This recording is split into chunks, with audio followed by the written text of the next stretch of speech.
अपने सपनों और अपनी महत्वाकांक्षाओं को पाने के लिए। मैंने जिंदगी में कई समझौते किए, सपनों को पूरा करने की कोशिश।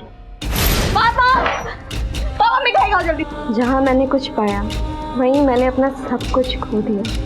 सपने जब पलकों पर बिछे होते हैं ना तो बहुत ही खूबसूरत होते हैं। मैंने जिन पर सबसे ज्यादा भरोसा किया ना उन्होंने ही मुझे रौंद दिया।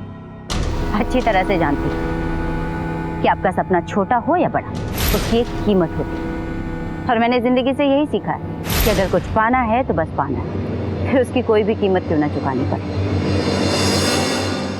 क्या आप मोटापे से परेशान हैं?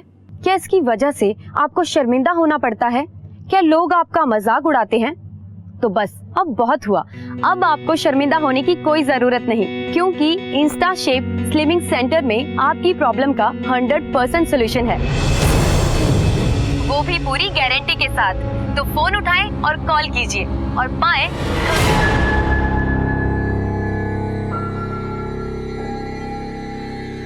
मेरी प्रीतु बहुत अच्छी चाय बनाती है।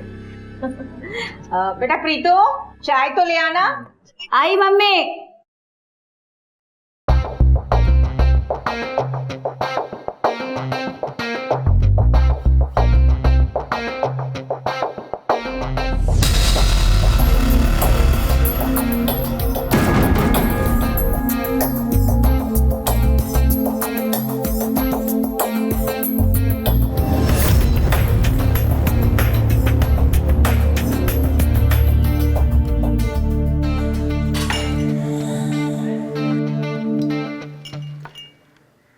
ML या पटियाला? क्या है मम्मी? मैंने तुझे चाय लाने को बोला था ना। ये क्या तमाशा कर रही है? ये क्या चल रहा है? क्या हमें बेइज्जत कराने के लिए बुलाया था यहाँ पे? बेइज्जत? बेइज्जती उनकी होती जिनकी कोई इज्जत हो। बेइज्जती तो मेरी हुई है, फटीचर कहीं के। चले आओ मुंह उठा के मुझे देखने के लिए। मेरी शादी किसी रईस बड़े आदमी से होगी। चलो निकलो ऐसे, निकलो।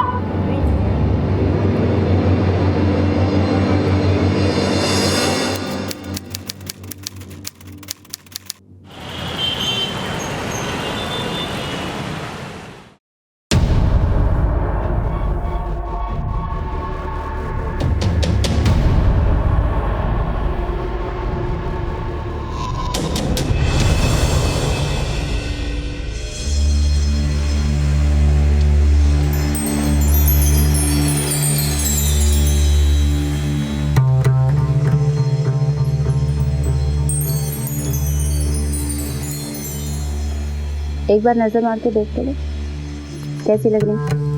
तो हमेशा की तरह बम लाग रही है।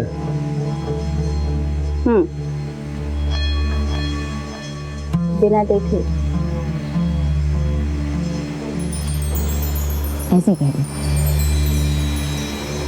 बम लग रही।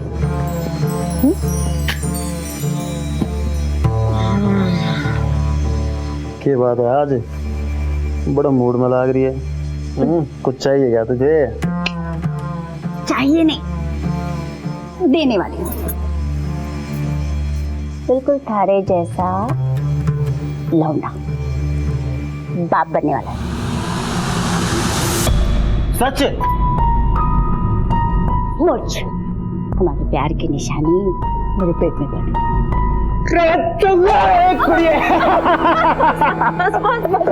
अरे खुश कर दिया। अब देखना, बस सबको पार्टी दूंगा। पहले तो गैंग वालों को लड्डू खिलाऊंगा। फोन करता हूँ अभी। बस बस, ज़रा खुश मत हो अभी, धीरे बोलो। वैसे भी तुम्हारे बहुत सारे दुश्मन हैं, पिंटू पांडे। बात तो सही कह रही है तू।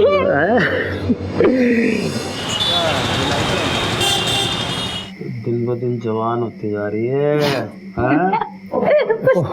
माफ करना भाई साहब, मैंने देखा नहीं, वो बहुत जरूरी काम था ना इसलिए चला है। हमेशा भाई के हालचाल पूछने आते हो, कई भाभी के भी पूछ लिया करो। ऐसा कुछ ना भाभी, बस थोड़ा काम में लगा रहता हूँ। काम बोल। भाई साहब, वो गोकुल शास्त्री के गैंग वाले सुलह करना चाहते हैं। सालों के बाप को क्या मारा कि 2 दिन में औकात पता चल गई उनको? जी भाई साहब। औकात तो पता चलनी ही थी, उनके बच्चों को नया बाप जो चाहिए था। और तुमसे अच्छा बाप कहाँ से मिले? मेरे साथ रह के ना तो बड़ी समझदार होगी। चल भाई साइड ना हो।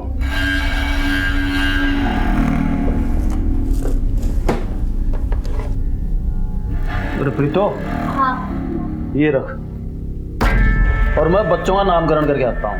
ठीक है? जल्दी आना, राजमा चावल बना रही हूँ। बबन तू भी आ जाना। तो ठीक है, चल भाई।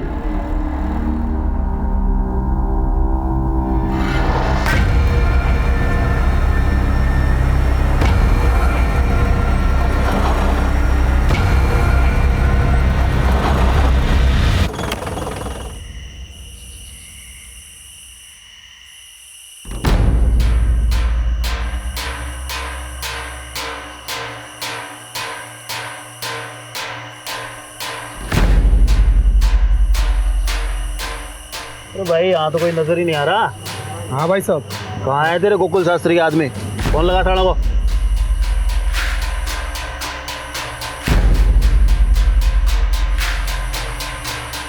भाई साहब कोई फोन ही नहीं उठा रहा। भाई कुछ गड़बड़ लग रही है मुझे। चल भाग भाग भाग यहाँ से भाग।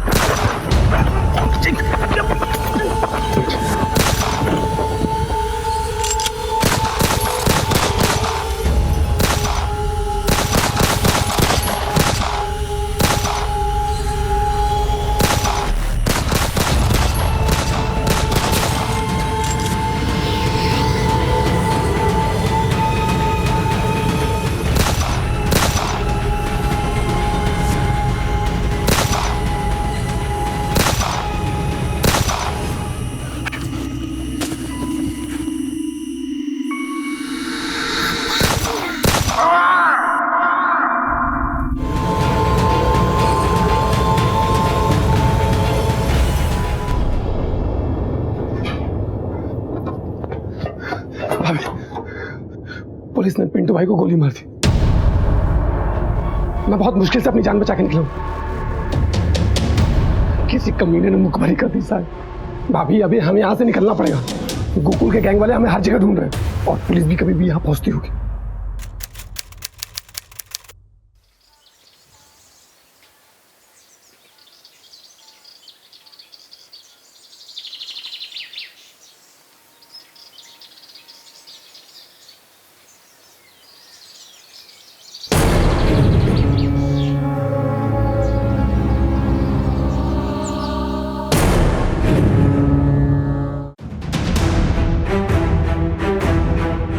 सर जैसे हमने बॉडी को देखा वैसे ही आपको कॉल करके बुलाया। साइड दीजिए, साइड दीजिए, साइड दीजिए। लड़की की उम्र कुछ 18 से 20 साल लगती है। सर पर गहरी चोट लगी है। किसी ने बहुत बेरहमी से मारा है इसे।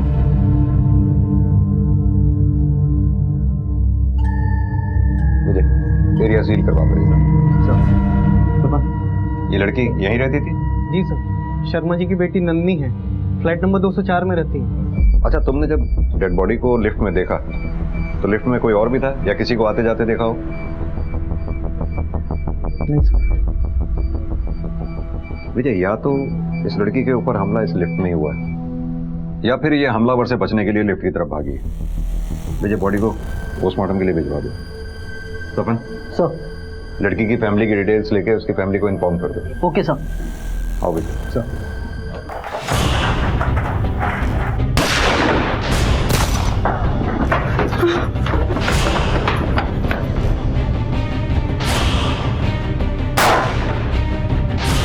तो भाभी चलो यहाँ से निकलना पड़ेगा।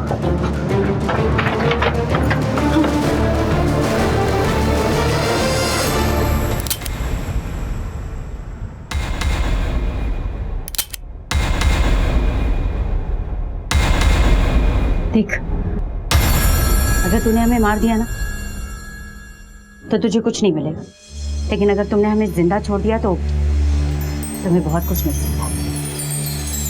जब चाहो और जितना चाहो।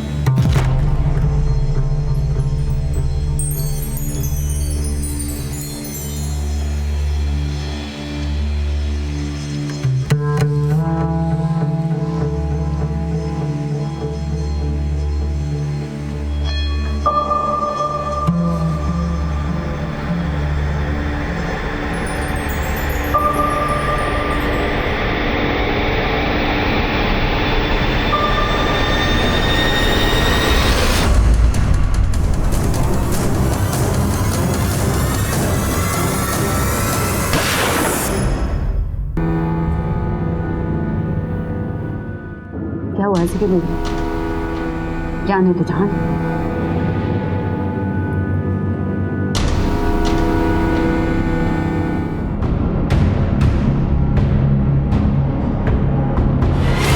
सर, टेबल पे खाने की प्लेट एक है और खाना भी उसने आधा खाया है। आई थिंक वो जो खाना खा रही थी हमला तभी हुआ होगा। भैया इस पूरी बिल्डिंग के, मेन गेट के, इस फ्लोर के सबके सीसीटीवी फुटेज चेक करो, पता चल जाएगा उस दौरान घर में कौन आया कौन गया। सब इस लड़की की फैमिली से कांटेक्ट करने की कोशिश करते रहो। सर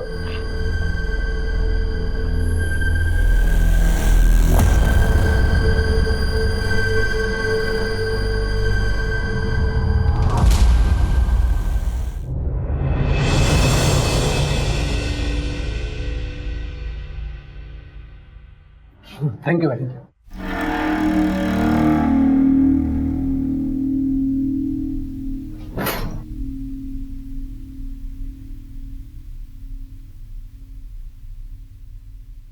अभी अरे अभी बैठो यहाँ पे। भाभी आपको घबराने की कोई जरूरत नहीं। जब तक मैं आपके साथ हूँ आपका कोई कुछ नहीं बिगाड़ पाएगा और मैं आपके साथ हमेशा रहूंगा। आप चिंता करना छोड़ दीजिए। सर उनकी फैमिली में कोई शादी थी, इसलिए शर्मा जी और उनकी मिसेस 2 दिन पहले ही रोहतक निकल गए थे। आप कब से जानते हैं इनको? नंदनी जब 3 साल की थी तब शर्मा जी यहाँ पे शिफ्ट हुए थे। ये नंदिनी के पापा काम क्या करते? वो अकाउंटेंट है बिजली विभाग में। आप लोगों में से किसी ने नंदिनी के घर किसी को आते जाते देखा हो? नहीं सर। या नंदिनी की किसी से बात हुई हो? नहीं सर। सर कल रात लगभग 10 बजे नन्नी मेरे घर आई थी।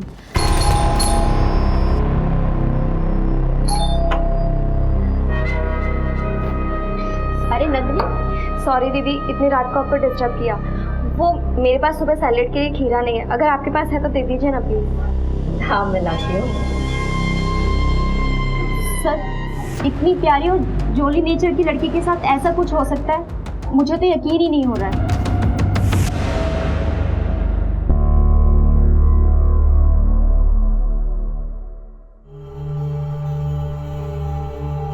तुम्हें बहुत भूख लगी ना, ये लो।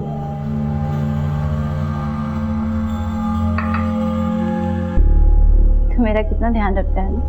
अगर तू नहीं होता तो पता नहीं मेरा क्या होता। कुछ भी बोलती हो आप चुपचाप खाना खाइए, ठीक है? बबन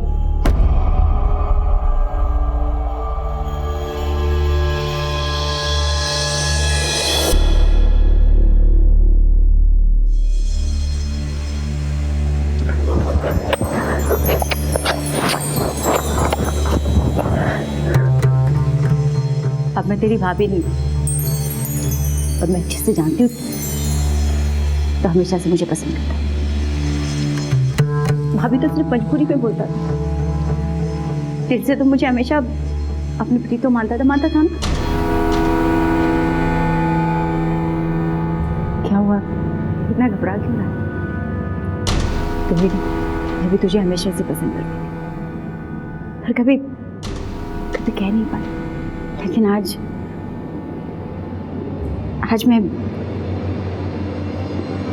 मैं भी तुझसे बहुत पहले कहना चाहता था, तब से ये बात मेरे हालत लगती थी। मैं भी तुझसे बहुत प्यार करता हूँ, तेरे बिना नहीं रह सकता।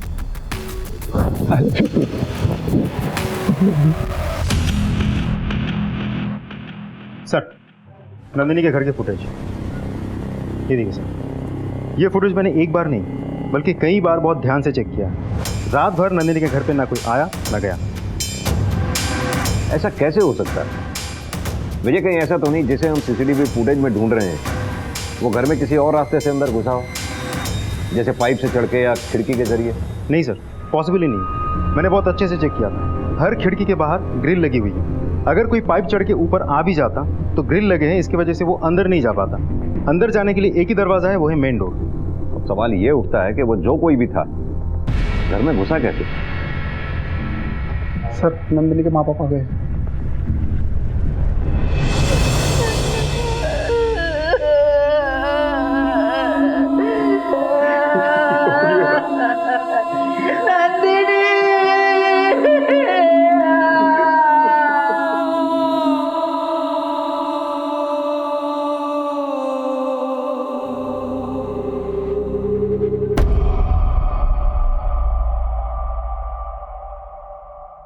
आप लोगों की किसी से कोई दुश्मनी है, झगड़ा या नंदिनी का?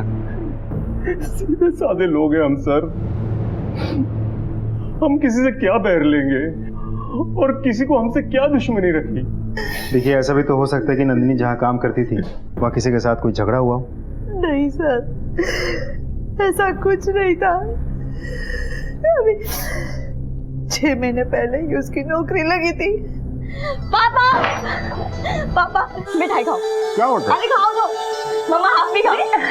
आज से हमारी सारी प्रॉब्लम दूर हो जाएगी क्योंकि मुझे नौकरी मिल गई है। क्या बात और वो भी पता है 2-4 हजार रुपए की नहीं, पूरे 50,000 रुपए की। आपकी बेटी काम कहाँ करती थी? आप लोग जा सकते हैं।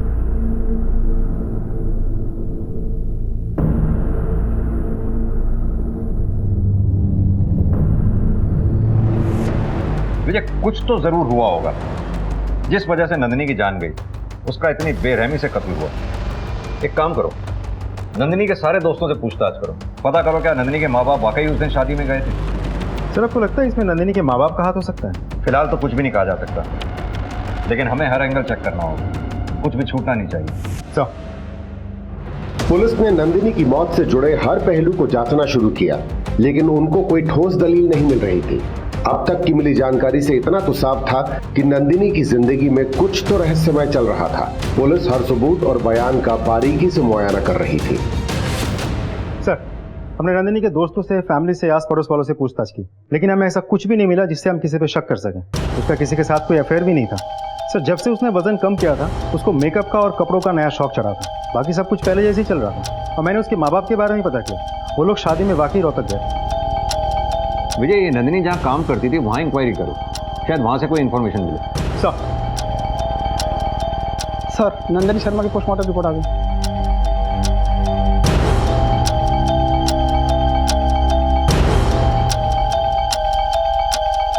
ये कैसे हो सकता है?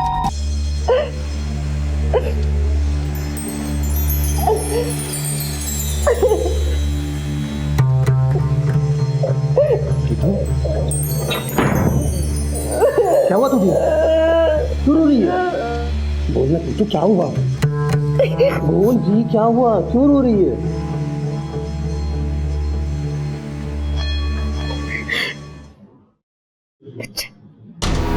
बच्चा? तेरा बच्चा पड़ रहा है मेरे पेट में। क्या वो दिखाऊंगी मैं दुनिया को? किसी और की विधवा और किसी और का बच्चा पेट में लिए घूम रही हूँ। एक दिन तू भी मुझे छोड़ के चला जाएगा, ये सोच कर डर लगता है।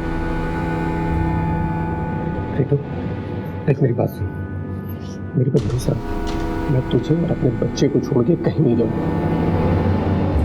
मैं हमेशा तेरे साथ रहूंगा, मैं हमेशा तेरे साथ रहूंगा।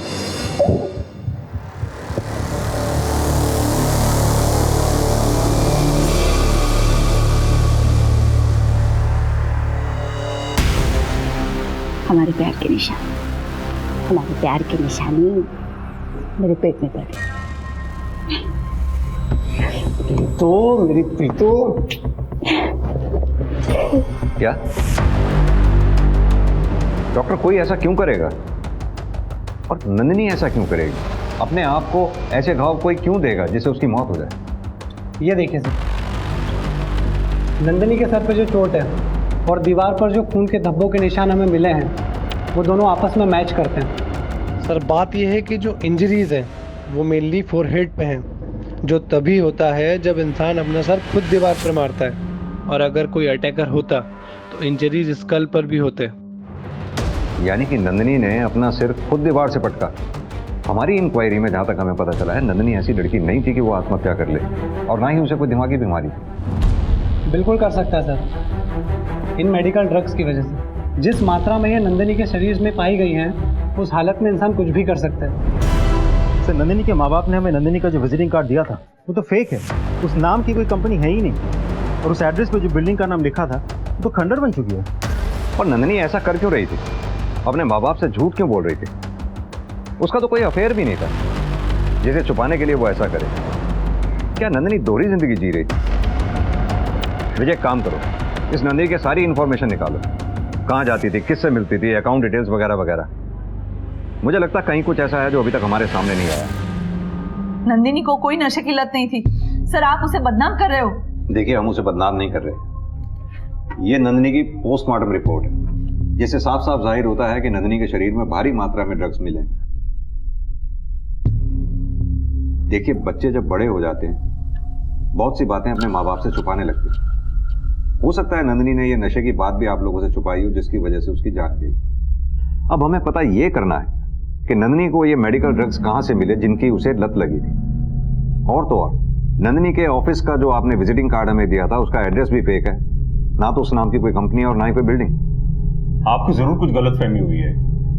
वो भला ऐसा क्यों करेगी? नंदिनी का किसी बीमारी का इलाज चल रहा था इन दिनों? नहीं सर, इलाज तो नहीं, पर हाँ वजन घटाने के लिए उसने स्लिमिंग क्लिनिक ज्वाइन किया था।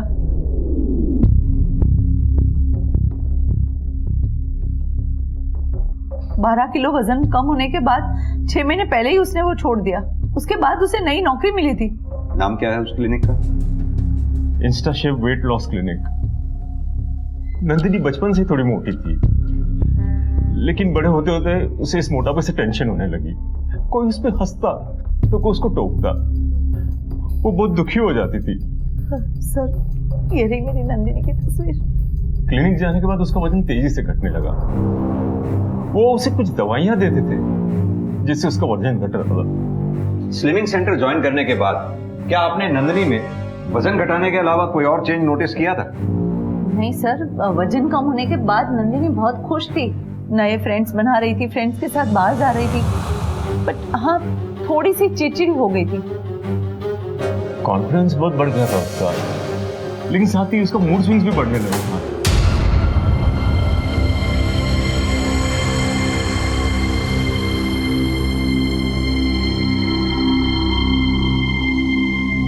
नंदिनी, क्या बात है बेटा?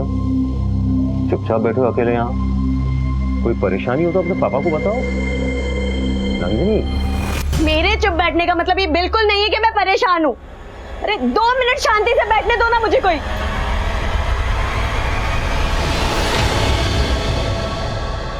एक बात बताइए, नंदिनी का खर्चा कैसे चलता था? पैसे तो उसके पास होते ही थे। हमें लगा नौकरी कर रही है, वहीं से आ रहे होगे। कुछ समझ में नहीं आ रहा है वो क्या कर रही थी। भाई, भाई ठाकुर ने फ्लाईओवर के पास बुलाया और बुलाया अकेले आने। तो रुक मैं कहूँ, मैं जाके आता हूँ। अपना ध्यान रखना और संभाल कर जाना। तू घबरा मत, पुलिस को पता भी नहीं कि हम कर रहे हैं, ठीक है? सर, नंदिनी के कॉल रिकॉर्ड के हिसाब से उसके बारे में खास कुछ पता नहीं चला, लेकिन उसके मोबाइल लोकेशन से हमें ये इन्फॉर्मेशन मिली है कि वो गुरुग्राम के सेक्टर 48 में अक्सर आ जाया करती थी, वो भी उस टाइमिंग पे जब उसके माँ बाप के हिसाब से वो जॉब पर होती थी। वहाँ ऐसा क्या था? Slimming clinic. कोर्स पूरा होने के बाद नंदिनी शर्मा इस एरिया में क्यों जाया करती थी? इस स्लिमिंग क्लिनिक का क्या राज है?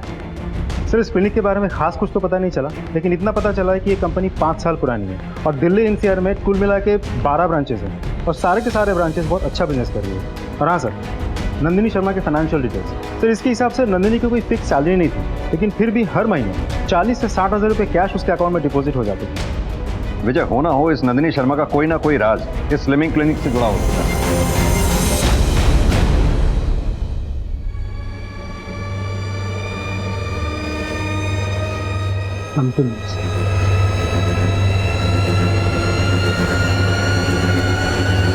यस सर, अभी आपको किससे मिलना? यहाँ का मैनेजर कौन है? उनसे मिलना है। Okay, 1 second.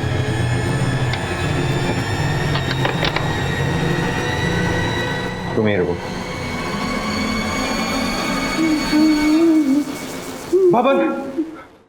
बबन मारा गया। पुलिस ने हमें फंसाया था वहां पे। पुलिस यहाँ कभी भी आ सकती है, हमें तुरंत यहाँ से निकलना होगा।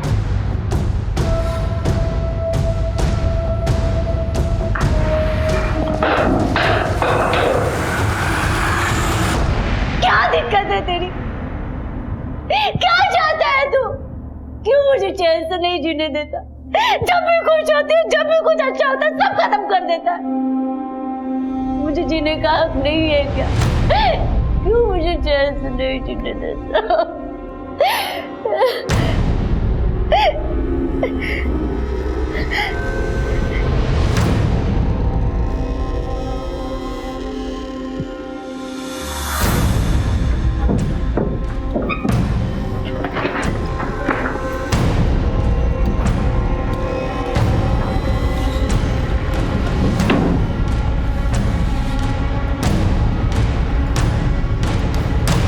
अभी आप कहाँ जाओगे? पता नहीं, लेकिन पुलिस के हाथ नहीं आऊंगी। खुद को इतना मजबूत, इतना ताकतवर बनाऊंगी कि पुलिस मेरे आगे पीछे घूमे, और कभी टकराए भी ना तो मैडम कह के बुलाए।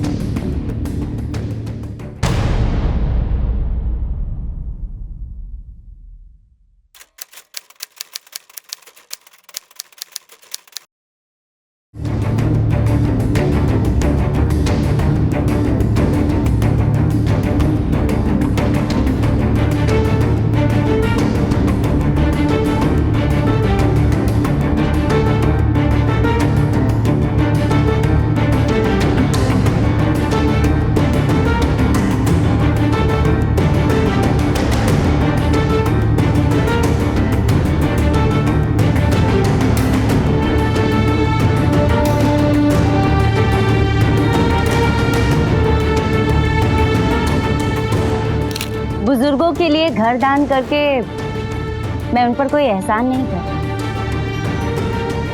बल्कि मालिक ने मुझे जो दिया है वही मैं दूसरों को दे रही हूँ। ये वृद्धाश्रम मैंने अपनी माँ की याद में बनवाया।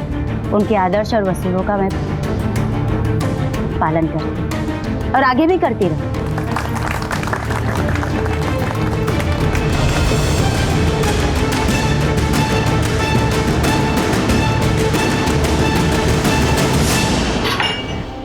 अमन या पटियाला, हमारे प्यार की निशानी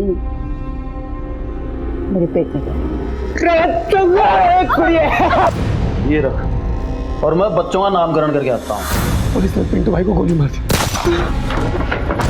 मैं तुझसे बहुत प्यार करता हूँ।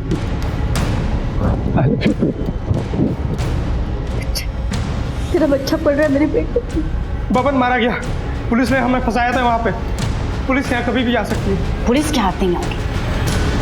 खुद को इतना मजबूत, इतना ताकतवर बनाऊंगी कि पुलिस मेरे आगे पीछे को।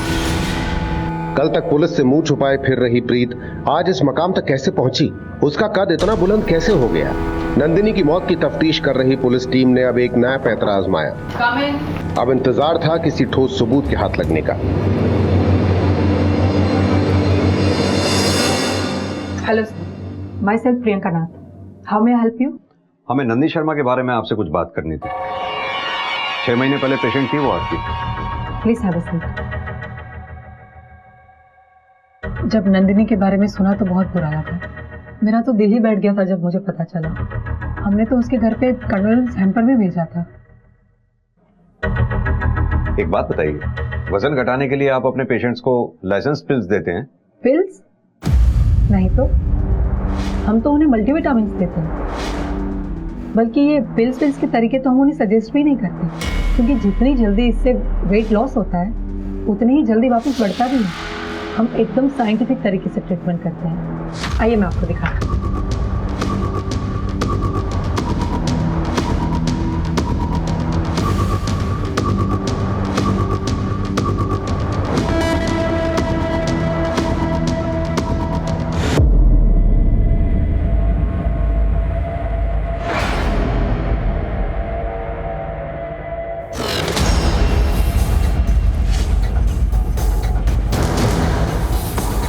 प्रियंका जी, आप हमें टेस्ट के लिए स्लिनिंग टैबलेट का एक सैंपल दे सकती थी? या श्योर, मैं अभी अरेंज कराती हूँ। Thank you.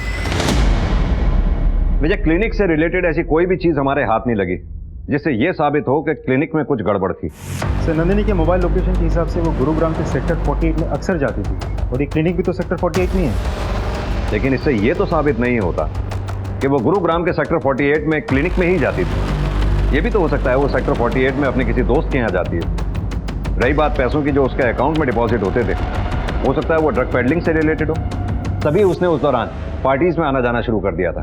विजय, काम करो, नंदिनी के सारे दोस्तों से पूछताछ करो। सर, हो जाएगा सर जी, हो जाएगा, बिल्कुल हो जाएगा, आप बोलिए तब। चलो खाना खा लो बच्चा। नहीं, थोड़ा मोबाइल खाना खा लो। नहीं जाऊंगा। दिव्या, क्या बदतमीजी है ये? हाँ, दोबारा किसी लड़की या आंटी से ऐसे बात की ना तो खाल खींच लूंगी। सॉरी बोलो आंटी को।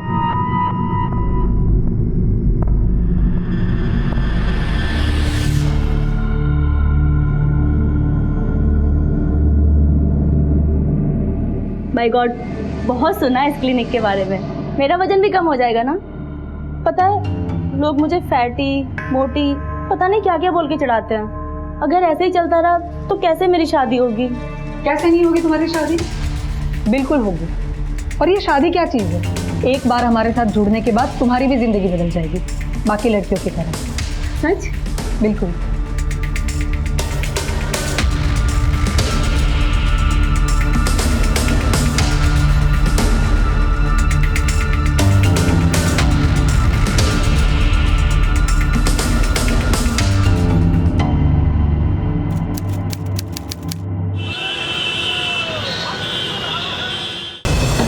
दरवाजा खोलो, खोलो, मुझे जाने दो, मुझे जाने दो, खोलो, प्लीज खोलो ना, खोलो, खोलो,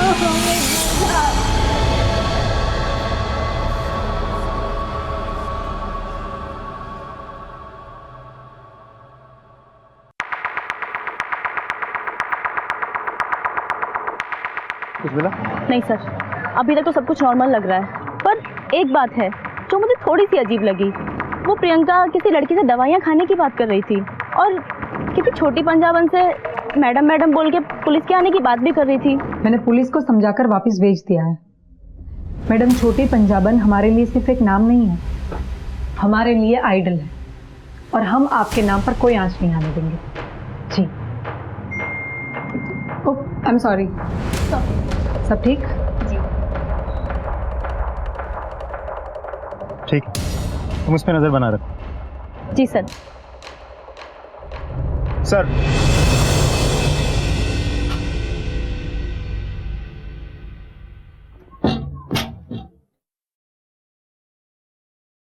लो खाना खा लो।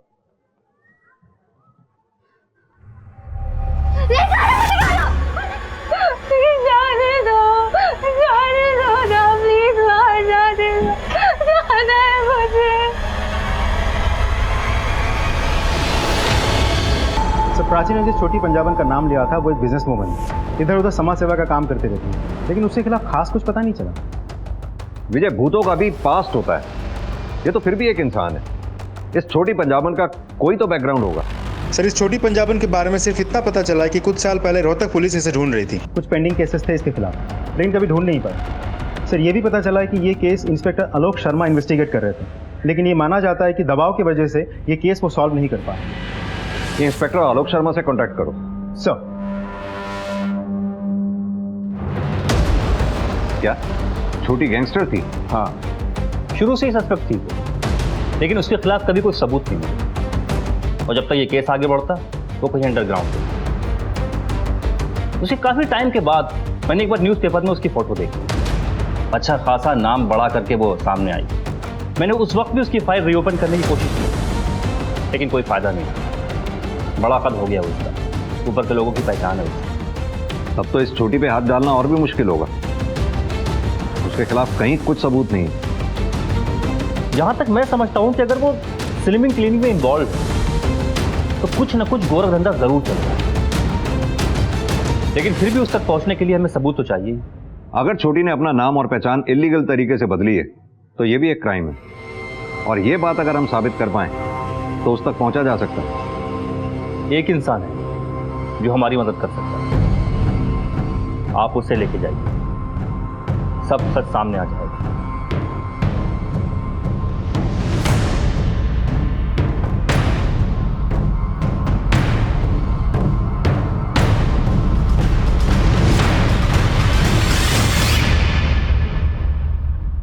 क्या हुआ, ऐसे कैसे गुस्से चले आ रहे हैं आप लोग? आपसे कुछ बात करनी थी। पर मुझे कोई बात नहीं करनी? हमसे नहीं करनी, लेकिन इनसे तो करनी होगी।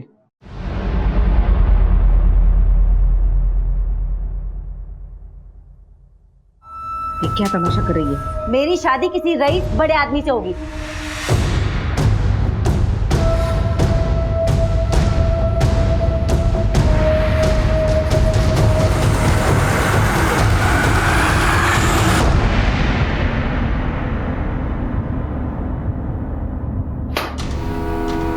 इतने साल गैंगस्टर बने रहने के बाद अचानक समाज सेविका बन गई।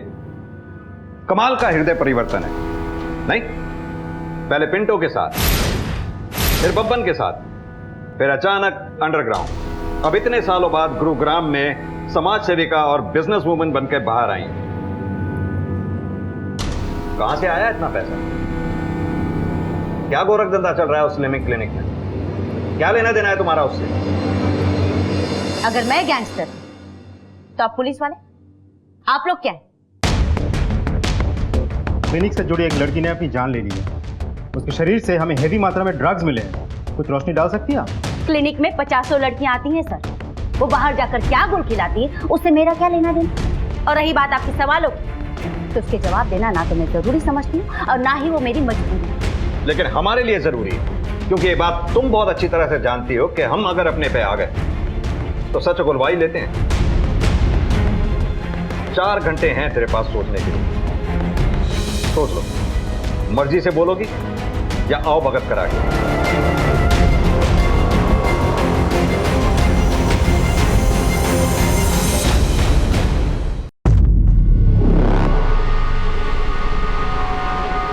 ये क्या कर रही हो तुम यहाँ? कुछ नहीं मैम, वो किसे पूछकर तुम मेरे कैबिन में आई? और ये लैपटॉप में क्या कर रही थी तुम? और वो क्या छुपा रही हो? यहाँ दो।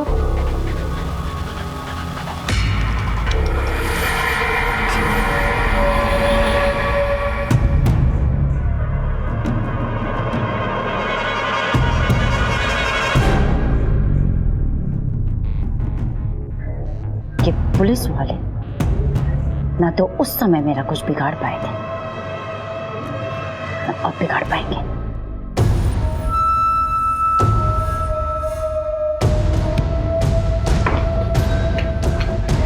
मैम पुलिस क्या हो? मैम पुलिस मुझे फंसाना चाहती है मैम। झूठा केस बनवाने के लिए मेरी ऐसी हालत कर दी। मेरी आप लोगों से विनती है कि आप लोग मेरी मदद करिए, इस केस को लेके जाइए। देखिए पुलिस वाले क्या जुल्म कर रहे हैं। लेकिन सर, जी सर, कमिश्नर साहब का फोन था। ये मामला नेशनल मीडिया ने उछाल दिया। ये छोटी पंजाबन बहुत चालू चीज निकली, गेम खेल गई हमारे साथ। अब इसे छोड़ने के अलावा हमारे पास कोई चारा भी नहीं है। सर, बाहर पूरी मीडिया जमा है। वो लोग इस केस को ऐसे दिखा रहे हैं जैसे कि गलती हमारी हो, और प्राची को भी क्लिनिक से निकाल दिया गया है। सर, कुछ समझ में नहीं आ रहा है हम करें तो क्या करें। किसी के खिलाफ हमारे हाथ कोई सबूत नहीं है। अब नंदिनी की मौत का राज खुलेगा कैसे? मैडम, मैंने ही आपको फ़ोन किया था। मेरी बेटी लापता थी, मैंने उसकी मिसिंग कंप्लेंट भी लिखवाई थी। लेकिन जब से मेरी बेटी वापस आई है, अजीब सी हो गई है।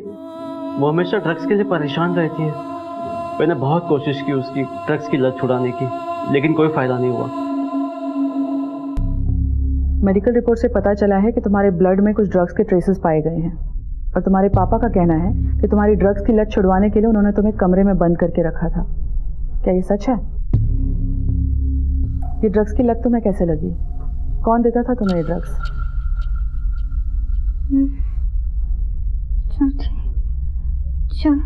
छोटी पंजाबन। छोटी पंजाबन? ये नाम कुछ सुना सुना लग रहा है। हाँ, याद आया। हाल ही में मीडिया में उसके बारे में सुना था। गुरुग्राम केस में उसका नाम सामने आया था। तुरंत गुरुग्राम पुलिस को इन्फॉर्म करो। ठीक है, बताना मुझे। सर, लखनऊ पुलिस को एक लड़की मिली है जिसका कनेक्शन छोटी पंजाबन से है।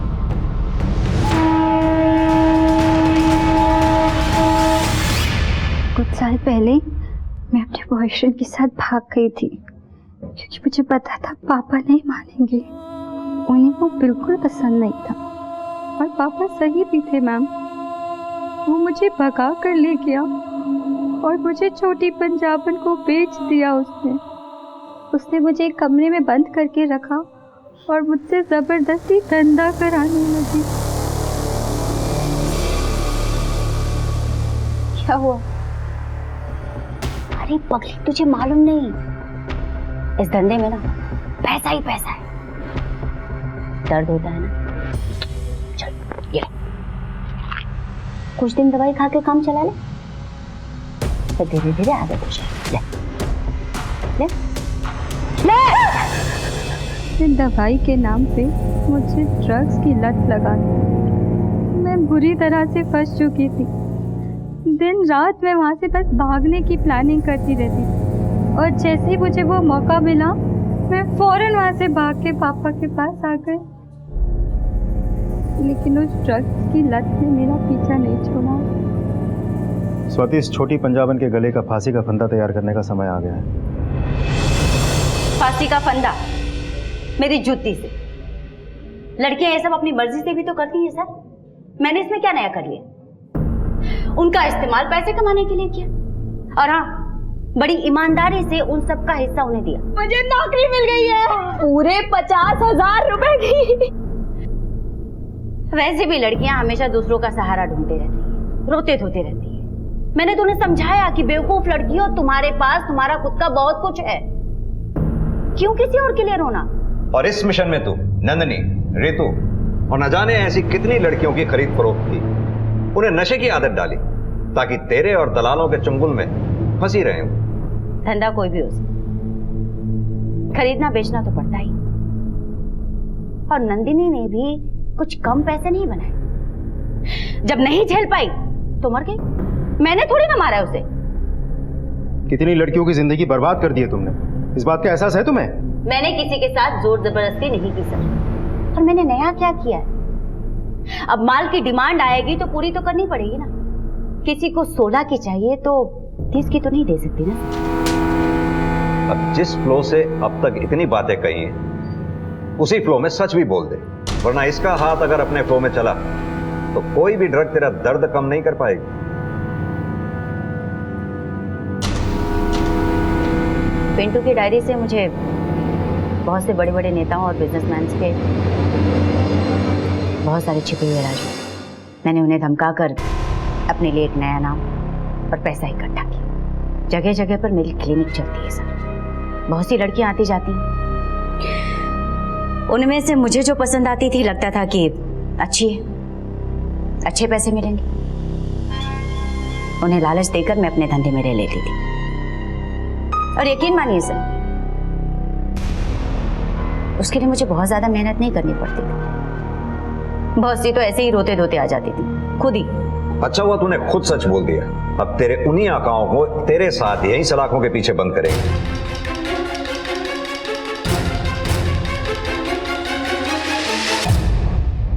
अपने सपनों के पीछे भागते भागते मैं ये भूल ही गई थी कि देर सवेर कहीं ना कहीं इनका अंत हो ही जाएगा। कुछ पाने के लिए कुछ खोना पड़ता है, इसका मुझे विश्वास था। लेकिन आज ये एहसास हुआ कि कुछ पाने के लिए मैंने अपना सब कुछ खो दिया। देखते हैं हमारे आज के एपिसोड की दूसरी कहानी। माँ, हम कहाँ जा रहे हैं? जहाँ हमारी किस्मत ले जाए। कुछ अता पता नहीं है? है ना, वो नीली कोठी वाले सुदर्शन बाबा याद है? वहीं जा रहे हैं। अरे बाबा ने ढेर उधार ले रखा था उनसे और लेकर भाग गए। अब उन्होंने ही मेरी कहीं नौकरी लगवाई। कह रहे थे कि नए मालिक से ही सारा हिसाब किताब चुकता कर लेंगे। समझी? नहीं। तू बस इतना समझ कि आप हमारी छोरी हमारे संगे, और हम माँ बेटी मिलकर कुछ तो अच्छा कर ही लेंगे, है ना? भूख लगी है? हाँ। ले, अरे खा। हमारा नाम लाजवंती है। हमारे आदमी ने जाने किस किस से पैसा उधार लिया और फिर मरने उधारी चुकाने के वास्ते छोड़कर भाग गया। जिंदगी ने बहुत दुख दिए, लेकिन हार को नहीं मानी मैंने। बहुत से सपने सजा के रखे थे नाखन में। अपनी गुड्डी के वास्ते काम करके उसे पढ़ाना चाहती थी, खुद के बल पे जीना सिखाना चाहती थी। बहुत खुश थी मैं। मैंने नौकरी जो मिल गई थी, लेकिन ये नहीं सोचा था कि नौकरी के नाम पे मैंने गुलामी मिलेगी। खम्मा घणी बाबू लोग, अपनी जरूरत का सारा सामान यहाँ मिलेगा। ये कलाई जितनी करारी है ना, उतनी मजबूत भी। घर का काम कराओ, खेत में मजदूरी कराओ, बिल्डिंग बनवा लो। अरे ये मुमताज तो आप लोगों के लिए ताजमहल बनवा दे एक हाथ से, इतना दम है इसमें। तो बाबू लोग, बोली शुरू होगी 15,000 से। ऐसा माल पूरे बाजार में नहीं मिलेगा। सुदर्शन साहब, आप तो मन्ने नौकरी की खातिर लाए थे ना यहाँ। तूने बड़ी विलायत से पढ़ाई की है ना, जब थारे को नौकरी मिलेगी ऐसा ही काम करना पड़ेगा यहाँ। जैसे गाय बैल की बोली लागे है ना, ठीक वैसे ही हमारी भी बोली लागी थी, एकदम जानवरों की तरह। जानवरों के बाजार में इज्जत की 2 रोटी कमाना चाहती थी अपने वास्ते और अपनी बेटी के वास्ते, लेकिन औरत की कोई इज्जत होवे? वो तो आदमी के हाथ का खिलौना होवे। जब चाह खेला, जब चाह घर में सजा दिया और जब चाह बाजार में बेच दिया। हाँ तो बाबू साहब लगाओ बोली। 15,000, 17,000, 18,000, 18,500, 20,000। इसको देखो जरा ध्यान से।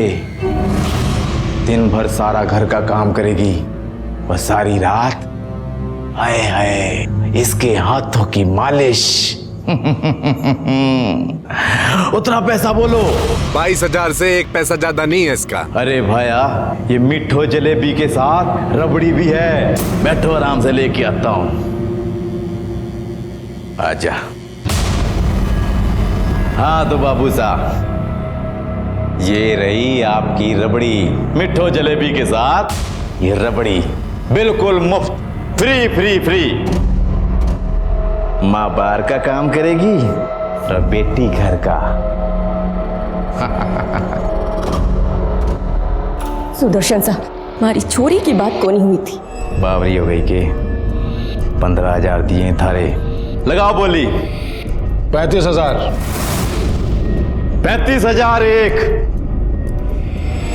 35,000 2, 35,000 3।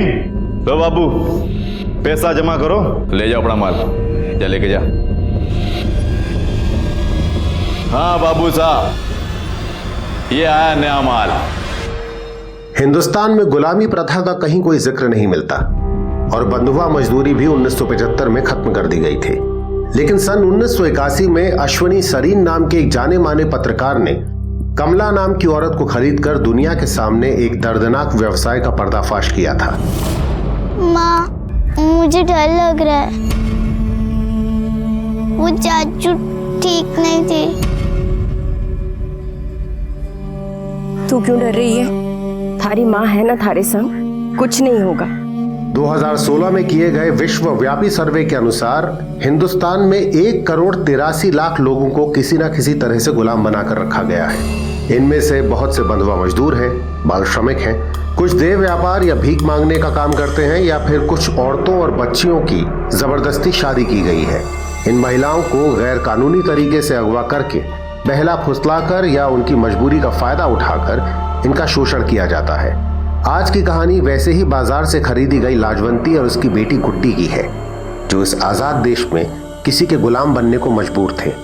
आइए देखते हैं उनकी वो दर्दनाक कहानी, जिसका अंत भी उतना ही दर्दनाक था जितनी की शुरुआत।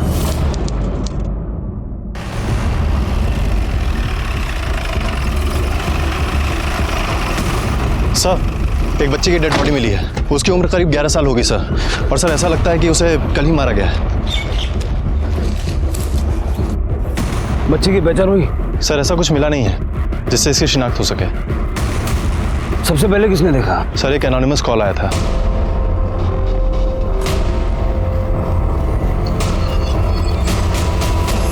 बच्ची को बुरी तरह से नोचा है, लगता बहुत टॉर्चर करके मारा है, और वो भी यहाँ नहीं कहीं और। यहाँ सिर्फ लाश फेंकी गई है। जोशी एक काम करो, बॉडी को पोस्टमार्टम के लिए भेजो और सारे पुलिस स्टेशन में पता करो इस उम्र की बच्ची की कहीं कोई मिसिंग कंप्लेंट दर्ज है। सर मैंने सारे पुलिस स्टेशन में पूछताछ कर ली है। उस लड़की का कहीं भी कोई मिसिंग कंप्लेंट नहीं लिखवाई गई है सर। और सर उस लड़की की पोस्टमार्टम रिपोर्ट आ गई है। सर इस पोस्टमार्टम रिपोर्ट के मुताबिक उसको मारने से पहले उसका कई बार टॉर्चर भी किया गया है सर, और उसके बाद उसका रेप भी किया गया। उसके बाद उसको गला दबाकर मारा गया है सर। उसकी बॉडी में टोटल 86 चोट के निशान है सर। सर ऐसा लगता है कि उसे किसी बेत की छड़ी से मारा गया है। उसके प्राइवेट पार्ट पे भी चोट के निशान पाए गए हैं, और सर उसके नेल्स में सीमेंट और रेत के ट्रेसेस पाए गए हैं। 11 साल की बच्ची के साथ कोई ऐसा कैसे कर सकता है? शर्म आती है कि समाज में आज भी ऐसी गंदी हरकत करने वाले लोग मौजूद हैं। जोशी, मुझे इस बच्ची का हत्यारा किसी भी हाल में चाहिए। बच्ची का फोटो सर्कुलेट करो और अपने खबरियों को काम पे लगा दो, और जल्द से जल्द इस बच्ची की पहचान कराने की कोशिश करो। सर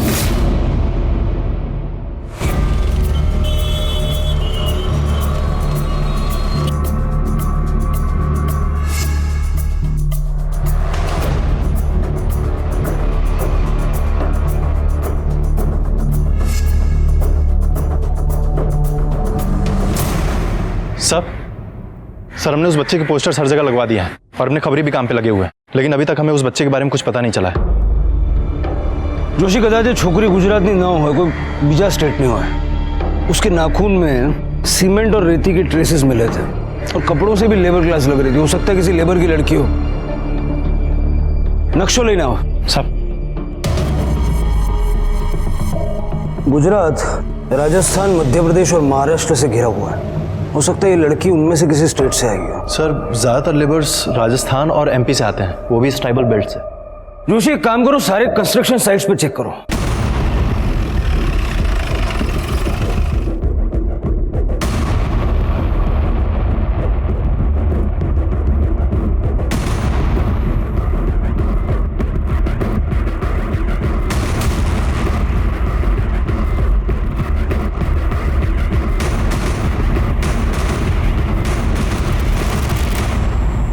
તમે પોલીસ સ્ટેશન આવો, પછી વાત કરીએ।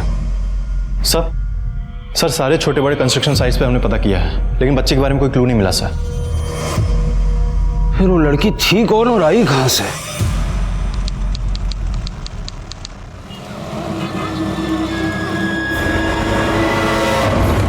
बस बस बस।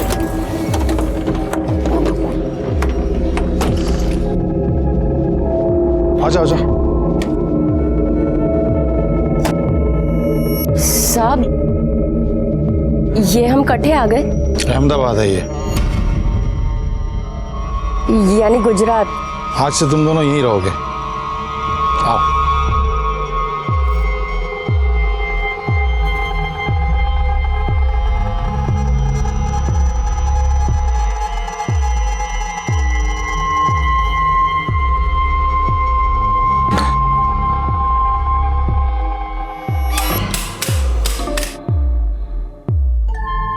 और क्या हुआ? आओ आओ अंदर आ जाओ, जाओ।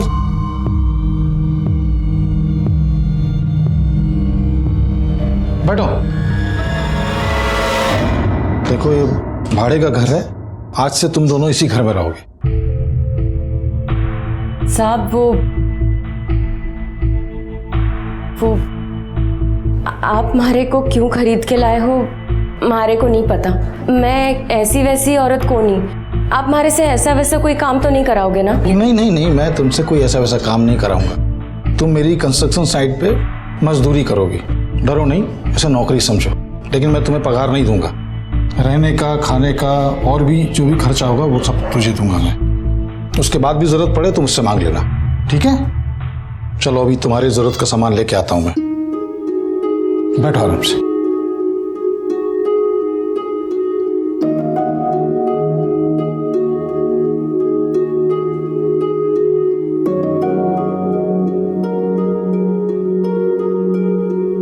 गुड्डी, कैसो लगो घर थारे को? घणो सुंदर है ना? अब ना सब ठीक हो जाएगा। मैं ना थोड़े थोड़े करके ढेर पैसे इकट्ठे करूंगी, और तू खूब पढ़ाई। मैं खेलने जाऊं? जा, पर दूर को नहीं जाना, नई जगह है ना। लाजवंती और गुड्डी को लगा कि अब उनके सपने सच हो रहे हैं। सच में उनकी जिंदगी करवट ले रही थी। अहमदाबाद में हरीश उनका अच्छे से ख्याल रख रहा था। वो उनको सुख सुविधा की सारी चीजें और पैसा सब कुछ दिया करता था। जहां गुड्डी अहमदाबाद के रंग में रंगने लगी थी, वहीं लाजवंती को भी वो जगह पसंद आने लगी थी। लाजवंती को लगा कि सच में उनकी जिंदगी से दुख के बादल छट चुके हैं। यहां तक कि वो दिल ही दिल हरीश को चाहने भी लगी थी। लेकिन अभी उसके मन में बहुत से सवाल थे जिनके जवाब उसे मिलने बाकी थे।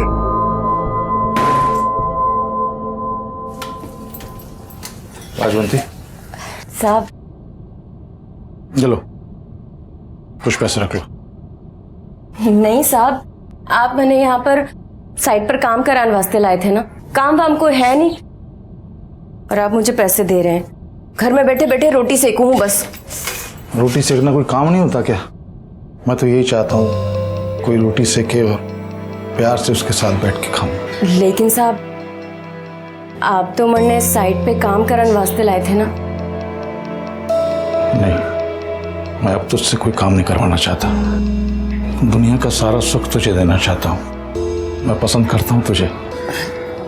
ये कहीं कह रहे हो साहब? जो दिल में है वही कह रहा हूँ। शादी करेगी मुझसे?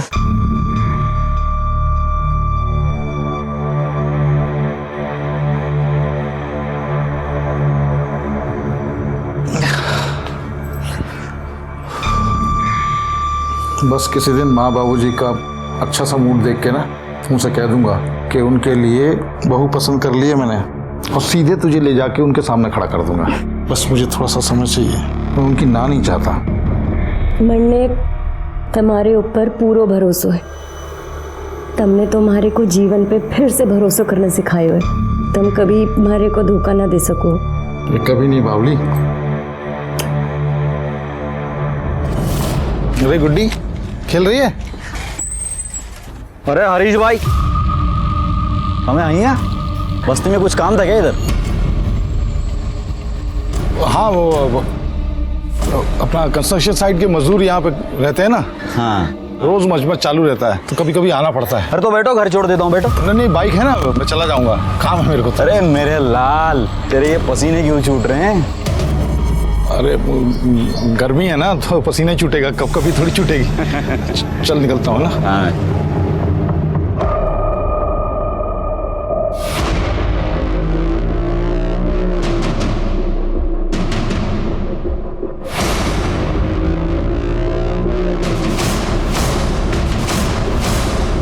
देखा, मैंने बोला था ना, तेरा भाई यहाँ लुका छिपी खेल रहा है।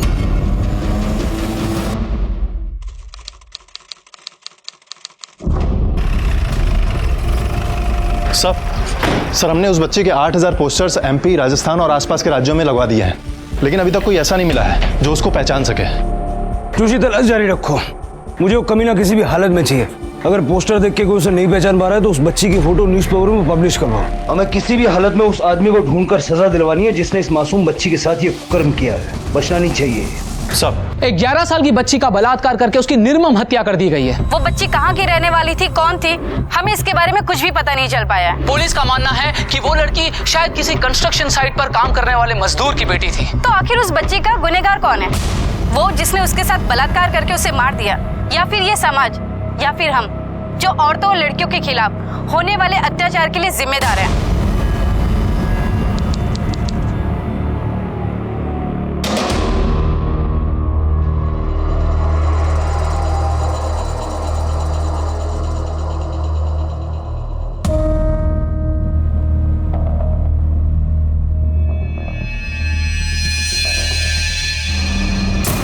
हरीश भाई, अरे आप तो बहुत छुपे रुस्तम निकले भाई। हैं? कहाँ से पकड़ के लाई ये तितली? क्या बोल रहे हो यार? कौन तितली? तू सुन, अकेले डुबकी लगाएगा, हमको भी मौका देगा। ये सब नाटक बंद करा अभी, नहीं तो घर वालों को जाके सब बता दूंगा तेरे। अरे साले, तू तो मजाक में बुरा मान गया। अरे मुझे तो चखने दे, फिर पूरी की पूरी तेरी। पक्का? हाँ हाँ।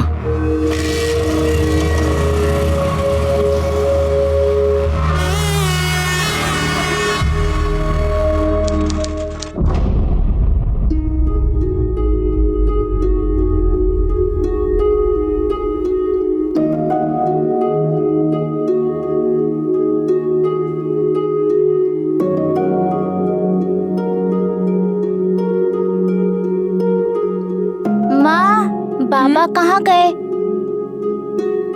नरक में। थारे बाबा को हमारी पड़ी को नहीं थी तो छोड़ के भाग गए हमको। क्या हम इतने खराब हैं? ना गुड्डी, खराब हमको नहीं, खराब तो मानस की किस्मत होवे है। पर तू चिंता ना कर, बहुत जल्दी थारे को थारा बाबा सा का प्यार मिलेगा। फिर वो मुझे स्कूल भी भेजेंगे? हाँ, और तू मोटी मोटी किताबा भी पढ़ेगी। पढ़ूंगी ना, फिर डॉक्टर बनूंगी। फिर जब तू बुढ़ी हो जाएगी तेरा इलाज करूंगी और ऐसे सुई मारूंगी। माँ, बाबा मुझे घुमाने लेके जाएंगे ना? हाँ, और घणों सारो प्यार भी करेंगे। तो फिर मुझे आइसक्रीम भी दिलाएंगे ना? आइसक्रीम तो तन्ने थारी माँ भी खिला सके है। सच्ची?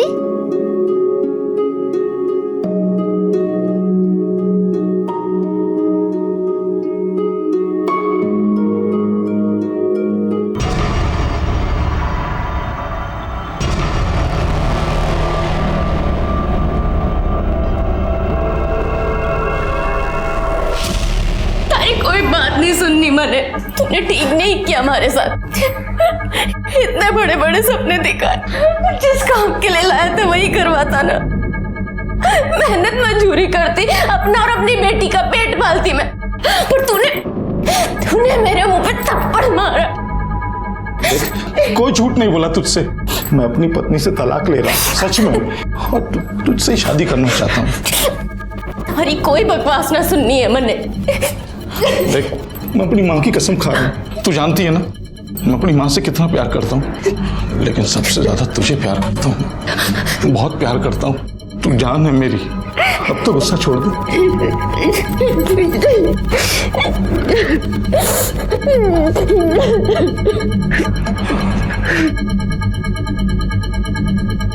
लेकिन इसका क्या करेंगे? किसका?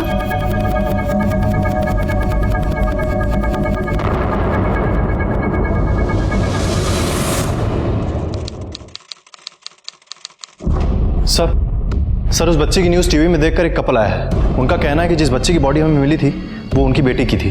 गुड, अगर वो लोग बच्ची को आइडेंटिफाई कर लेते तो उसके खूनी को ढूंढने में हमें मदद मिलेगी। बुलाओ उनको। सर, मेरा नाम रामचंद्रन रेड्डी है, ये मेरा वाइफ वसुधा रेड्डी, और हमारा डॉटर का न्यूज़ देखा सर, सुवर्णा रेड्डी का।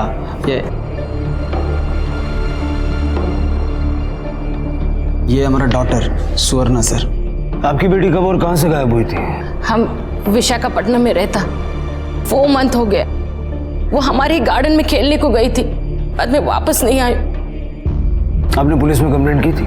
किया था सर, पुलिस कंप्लेंट भी किया, बहुत ढूंढा, लेकिन कोई यूज नहीं हुआ उसका। फिरौती के लिए कोई कॉल आया था आपको? नो सर, हमने सोचा भी नहीं था कि ऐसे कंडीशन में हमको मिलेगा। हमारा सुवर्णा ही हमारे लिए सब कुछ था। She was my life. सुवर्णा की कोई फोटो है आपके पास? Yes sir, I'll show. ये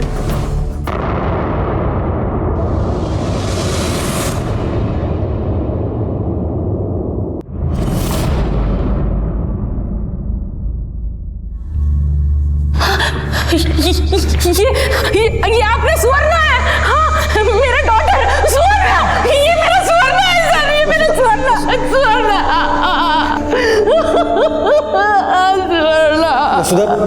वसुधा control. Sir I can't say for sure sir, पता नहीं, maybe she is our daughter.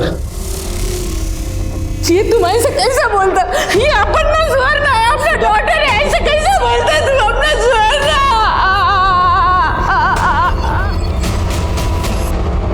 तुम ऐसा कैसे नहीं पहचानता? हाँ, अपने बेटी का कपड़ा देखो जरा। वसुधा, ऐसा कपड़ा किसी का भी होना।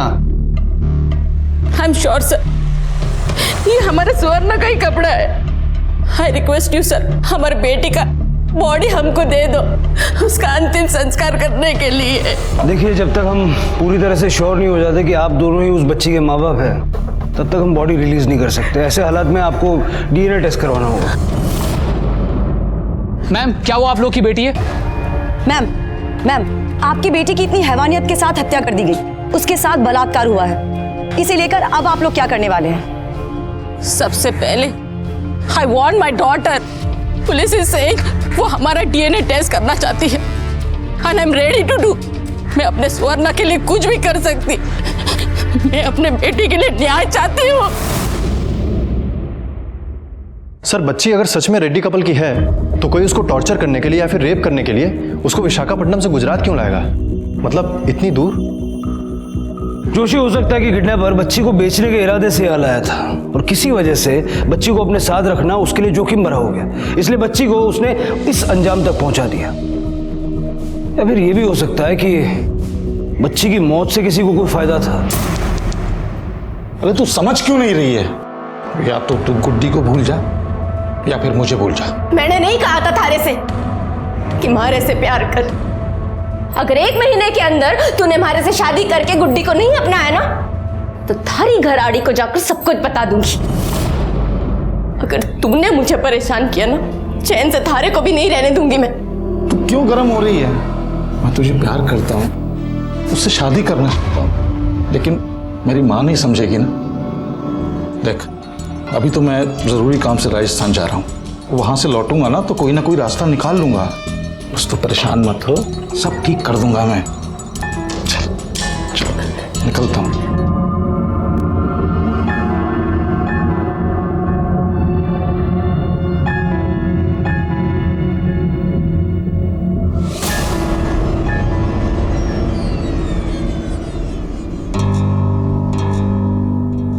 भाई साहब, क्या चल रहा है सर? भाभी साहब को मालूम है? देख, वैसे ही दिमाग का दही हुआ पड़ा है, तू कोई और लोचा मत करना। साली को मजा मस्ती के लिए लाया था, सर पे चढ़ के नाच रही है। अरे इनकी तो जात ही ऐसी होती है भाई साहब, ये तो आपको पहले सोचना चाहिए था ना। अब आप घबराइए मत, मैं सब ठीक कर दूंगा। क्या करेगा तू? निकाल बाहर करूंगा शहर से, और क्या। फिर मरे जाकर कहीं भी, हमें क्या करना। हेलो, क्या? जो लो चलो। सर, रानी रूपमती मार्ग के पीछे वाले एरिया में एक औरत की डेड बॉडी मिली है।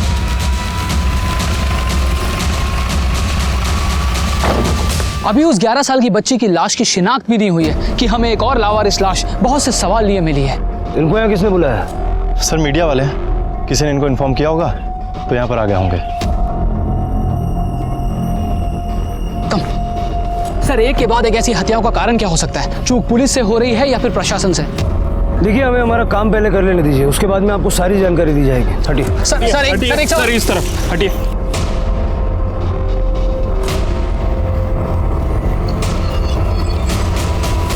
लाश की पहचान न हो सके इसलिए मार के जला दिया है। बॉडी कम से कम 15 दिन पुरानी है। कुछ मिला आसपास? कुछ नहीं सर, कोई पर्स, कोई मोबाइल, कुछ भी नहीं मिला। एक और लावारिस लाश। जोशी सर, इस लाश को पोस्टमार्टम के लिए भेजो और देखो बॉडी पे कोई बर्थ मार्क वगैरह है क्या। इसको यहाँ लाने के लिए किसी न किसी व्हीकल का इस्तेमाल तो किया होगा। लेकिन सर, ऐसा भी तो हो सकता है ना कि ये एक लव एंगल हो सकता है ये औरत यहाँ पर खुद ही किसी से मिलने आई हो और फिर इन दोनों के बीच में झगड़ा हुआ होगा और उस आदमी ने इसे मारकर जला दिया होगा। लेकिन जलाने के लिए पेट्रोल चाहिए और पेट्रोल गाड़ी से ही मिलेगा। इस जगह पर आने वाले जितने भी रास्ते हैं सबका सीसीटीवी फुटेज निकलवाओ। सर,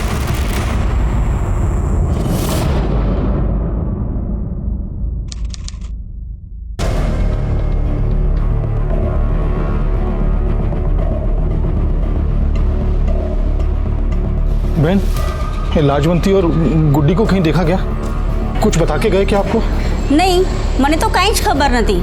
रोज गुड्डी यहाँ पे खेलती है, लेकिन 3-4 दिन से कहीं दिखाई नहीं दी। पप्पू, तूने गुड्डी को कहीं देखा क्या? नहीं पता मासी। बहन, ये लाजवंती को देखा क्या? खबर नहीं, 2-4 दिन से दिखाई नहीं दी। देख, तू ये पुलिस के लफड़े मत पड़। पुलिस तुझे बिना मतलब के ही परेशान करेगी। वैसे वो थी कौन? कहाँ से लाया था उसे? और भाई, तेरी तो बीवी है ना, तो उसके साथ यहाँ सब क्यों कर रहा था ये सब? सर, ये उस औरत की पोस्टमार्टम रिपोर्ट। रेप हुआ था? सर, रेप हुआ था या नहीं कुछ क्लियर नहीं है, लेकिन हाँ सर, वो औरत सेक्सुअली एक्टिव थी सर। उसको पहले गला दबाकर मारा गया, उसके बाद उसकी बॉडी को जलाया गया है सर। और सर, ये सारी घटनाएं आज से 17 दिन पहले 6 तारीख को हुई थी। बच्ची की मौत हुई 13 दिन बाद, यानी 19 तारीख को। तो इन दो घटनाओं में कोई कनेक्शन नजर आ रहा है? सर, अगर ये दोनों घटनाएं एक ही दिन हुई होती तो कोई कनेक्शन नजर आता, लेकिन यहाँ पर तो काफी दिनों का अंतर है सर। फॉरेंसिक डिपार्टमेंट ने ये फाइल और ये फोटो भेजा है।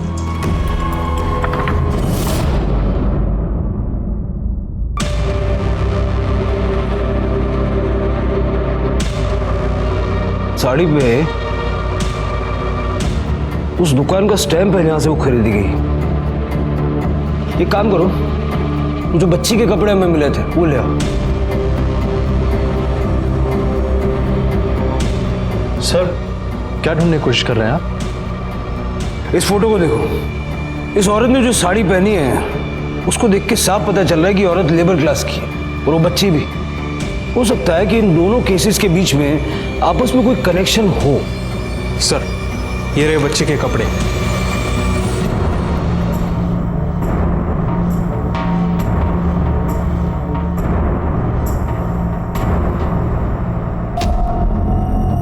ये देखो, दुकान का स्टैम्प मैच कर रहा है। इसका मतलब कि ये दोनों कपड़े एक ही दुकान से खरीदे गए थे। एक काम करो, उस औरत का डीएनए बच्ची के डीएनए से मैच करवा के देखो, आगे के कनेक्शंस भी हमें मिल ही जाएंगे। Okay sir. सर उस एरिया का सीसीटीवी फुटेज आ गए। सारा सीसीटीवी फुटेज अच्छे से स्कैन करो, पिछले 17 दिन के एक भी मूवमेंट मिस नहीं होनी चाहिए।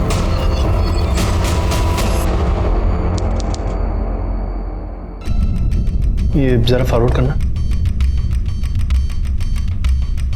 सर जहां उस औरत की डेड बॉडी मिली थी उस एरिया के आसपास की पिछले 17 दिनों की फुटेजेस देख ली हमने, लेकिन कुछ भी सस्पिशियस नहीं मिला सर। सर रेड्डी कपल और उस बच्ची की डीएनए रिपोर्ट आ गई है।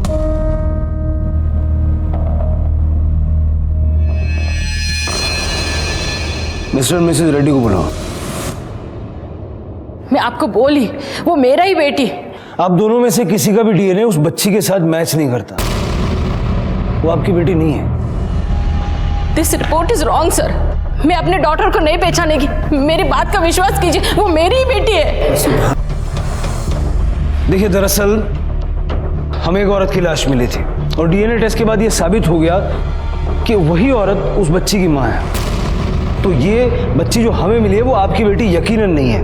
आप अपने लोकल पुलिस स्टेशन में जाके पूछताछ कीजिए, हो सकता है आपकी बच्ची सही सलामत हो, आपको वापस मिल जाए। इस केस में एक नया मोड़ आ गया है। एक माँ उस बच्ची के चेहरे में अपनी बच्ची के चेहरे को तलाश कर रही थी, वहीं उसका डीएनए उस बच्ची के डीएनए से मैच नहीं करता। जहां उस माँ को उस बच्ची के लिए बुरा लग रहा है, वहीं कहीं ना कहीं उसके दिल में इस बात की तसल्ली भी है कि उसकी बेटी जिंदा है और फिर से वो अपनी बेटी को अपने सीने से लगा पाएंगे। ये वाकई बहुत खुशकिस्मत है, पर हर कोई इतना खुशकिस्मत नहीं होता। कम से कम वो माँ और वो बच्ची तो बिल्कुल नहीं जिनकी हत्या कर दी गई। उनका पार्थिव शरीर आपसे, हमसे और हम सब से न्याय की गुहार कर रहा है। तो क्या हम और हमारी न्याय व्यवस्था उनके असली कातिलों तक पहुंच पाएंगे?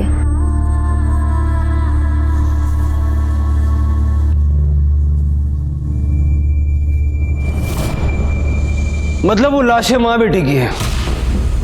उसका मतलब है कि वो काम के चक्कर में आई होगी या कोई उन्हें यहाँ लाया होगा और बाद में वो गलत हाथों में पड़ गई।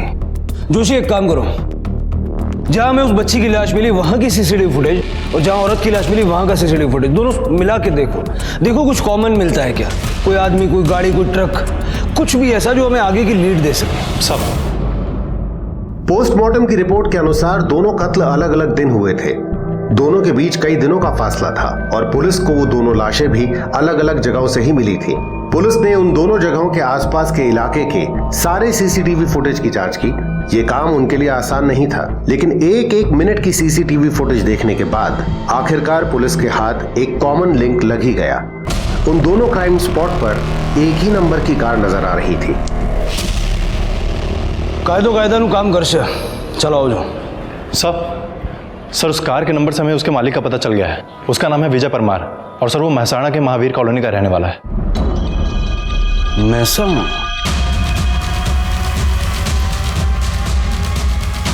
अरे सांभळो। हाँ साहब। अब ना विजय भी परमार क्या रहे हैं? हाँ एमनो आज मकान है एंती जमणी बाजू।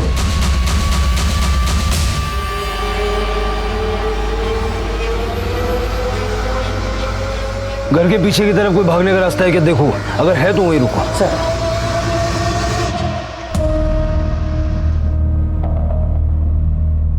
मेहता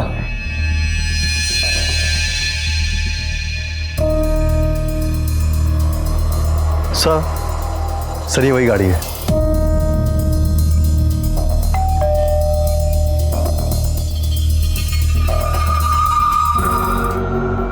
विजय परमार? हाँ साहब, हूँ छू विजय वर्मा।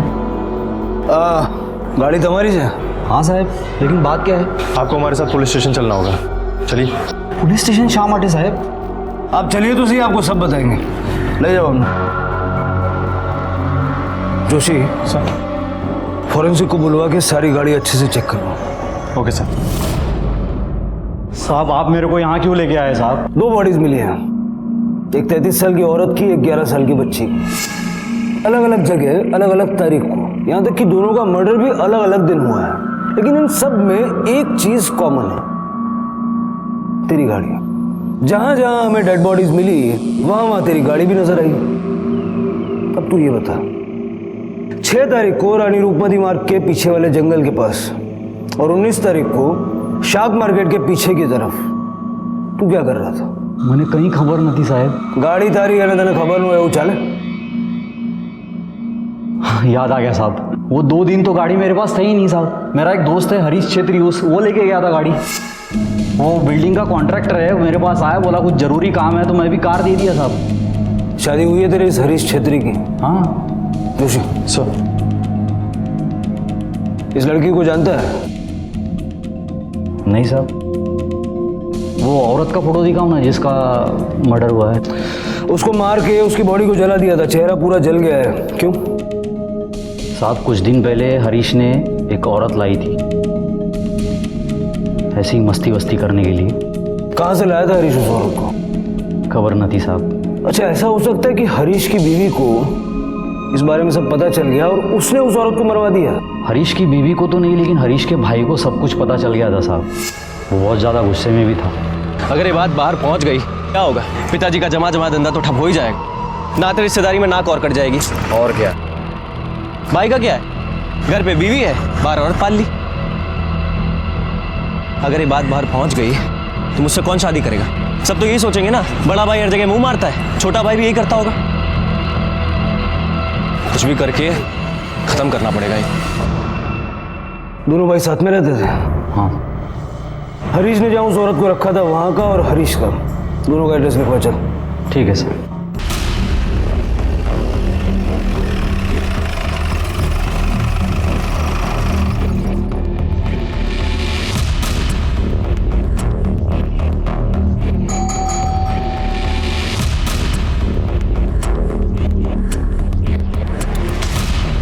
सब ये घर तो 2-3 दिन से बंद पड़ा है, लेकिन इन लोग अक्सर अपने गांव जाते रहते हैं। वहाँ बीकानेर, राजस्थान। अच्छा, पिछले 2-2.5 हफ्तों में यहाँ इस घर में कुछ अजीब सा हुआ था क्या? मतलब कोई लड़ाई झगड़ा या फिर कोई और बात? नहीं सर, सब अच्छा चल रहा था, जैसे हमेशा चलता था।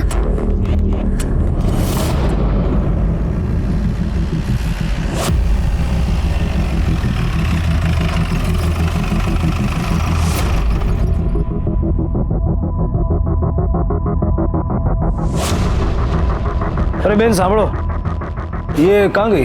पता नहीं सर, वो और उसकी बेटी पिछले कुछ दिनों से दिखाई नहीं दे रही। अरे वो कॉन्ट्रैक्टर भी ढूंढते हुए आया था। कौन कॉन्ट्रैक्टर?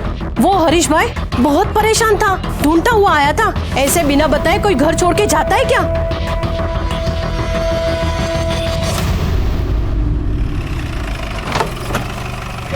अगर हरीश उन्हें ढूंढ रहा था, उनके लापता होने से परेशान था, तो फिर वो उन्हें क्यों मारेगा?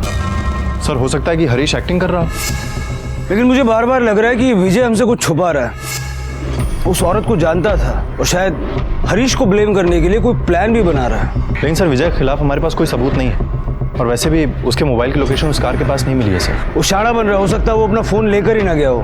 मुझे पूरा शक है कि विजय इसमें कहीं ना कहीं शामिल है। हरीश नगाम सरना मुझे बीकानेर वाला? नहीं सर। हरीश का मोबाइल नंबर?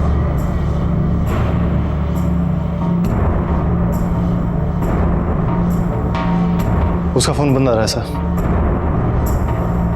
हरीश के पूरे फैमिली का नंबर दे चल। सर हरीश के भाई गिरीश का फोन टाउन में ही है, लेकिन वो भी बार बार ऑन एंड ऑफ हो रहा है। और सर मैंने विजय से गिरीश के बारे में पूछताछ की है। विजय ने बताया गिरीश को मावा खाने की आदत है और वो एक ही पान वाले के शॉप से मावा खरीदता है सर। नजर रखो, जैसे दिखे उठा लो। मावा दे। हाँ।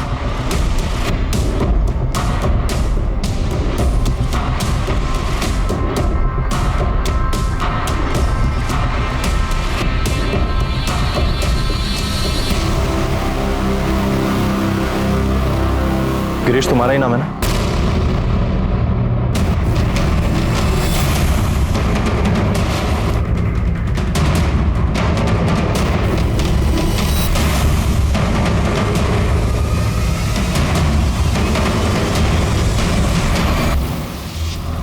चल इधर केम भैया पकड़ा पकड़ी लंबी भोगा में से भाग क्यों रहा था? डर गया था सर। मुझे लगा कि मेरे किसी दुश्मन ने आप लोगों को भेजा है मुझे मारने के लिए, इसलिए मैं वहां से भागा। एक तो इतने दुश्मन पाल रखे ना सर मैंने। एक बात बता, तेरा भाई एक औरत को लेके आया था, तू जानता ही होगा। हाँ सर पता है। तो तुझे लगा कि तेरा भाई अपनी इज्जत का तो कबाड़ा करवा ही रहा है, तेरे फ्यूचर की भी बैंड बजा रहा है, और इसीलिए तूने उस औरत को और उसकी बच्ची को मार दिया। नहीं सर ऐसा कुछ भी नहीं है, मैंने ऐसा कुछ भी नहीं किया है। मैं बस ये चाहता था कि वो दोनों वहां से चली जाएं। मैंने उसको धमकी भी दी थी जाके।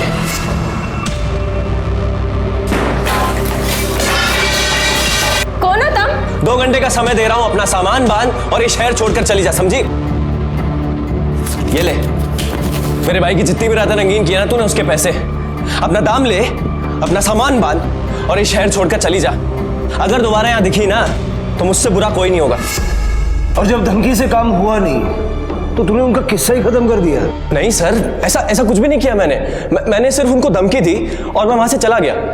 2-3 दिन बाद हरीश भाई ने बताया कि वो दोनों शहर छोड़कर चले गए। तेरे बीकानेर वाले घर का एड्रेस दे चल।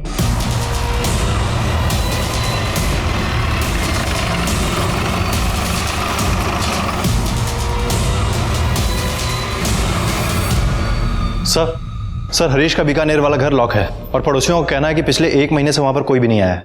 सर हरीश के पत्नी का मोबाइल लास्ट टाइम जहां पे एक्टिवेट हुआ था उसका लोकेशन मिल गया है। लोकेशन जयपुर के पास के एक होटल का है। कांड करो तुम और घर छोड़कर भागो मैं। अरे कम से कम सोच तो लिया होता इतना सब कुछ करने से पहले। फिर वही बात, फिर कितनी बार कहूं उस औरत के साथ कुछ नहीं किया मैंने। देख अभी कौन है।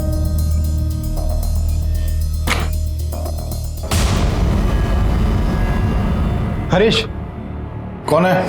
तेरी बारात तुझे ससुराल ले जाने के लिए आया है। चल ले चल।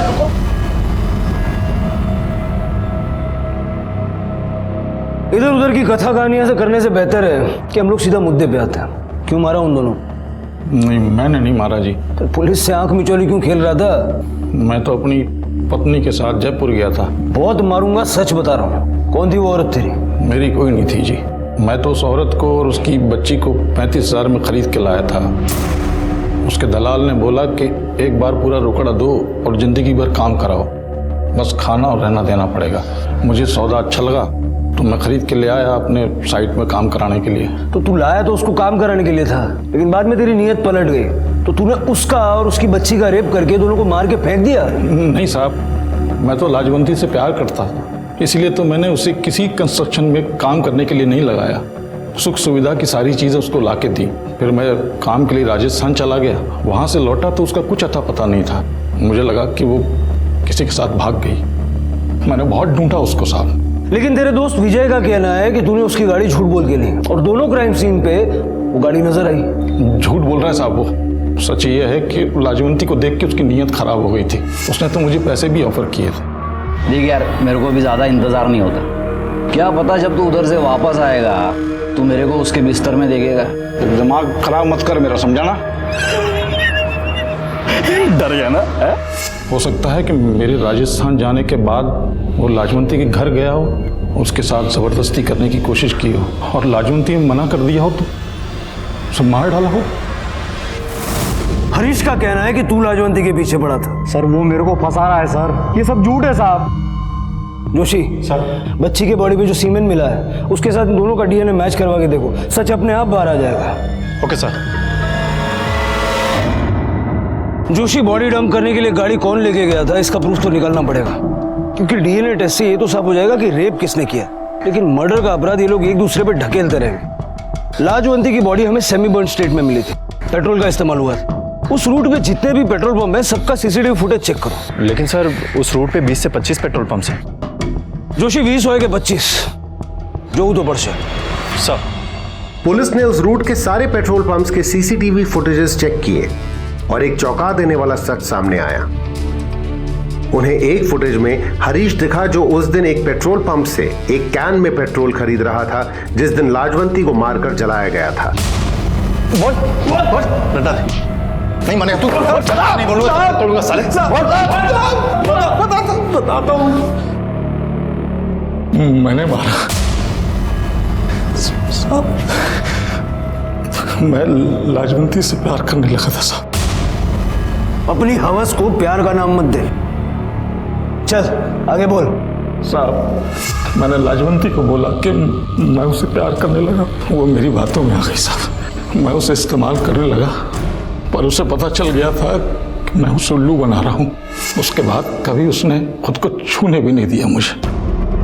बहुत नाटक करती थी साहब। मुझे डर लग गया साहब क्योंकि एक दिन तो वो मेरे घर पहुंच गई साहब। अरे नहीं, पेमेंट करवा उसकी पहले, ईंट डालने को बोलो उसको।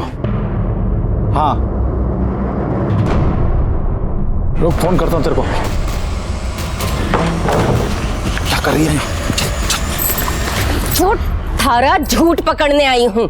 मारे से झूठ बोला कि राजस्थान जा गया और यहाँ अपनी घराड़ी के पल्लू से बनकर बैठा है।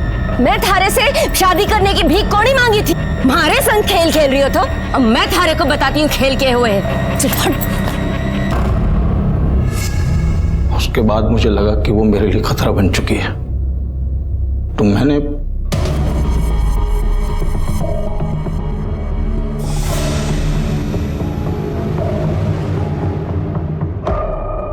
जब तूने लाजवंती को मारा तो गुड्डी भी वहां मौजूद थी और क्योंकि इस मर्डर की गुड्डी इकलौती चश्मदीद गवाह थी तूने उसे भी मार डाला।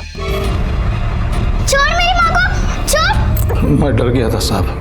मैं उस बच्ची को भी मार डालना चाहता था पर पता नहीं क्यों रुक गया और फिर उसे एक सुनसान कंस्ट्रक्शन साइट पे ले गया साहब।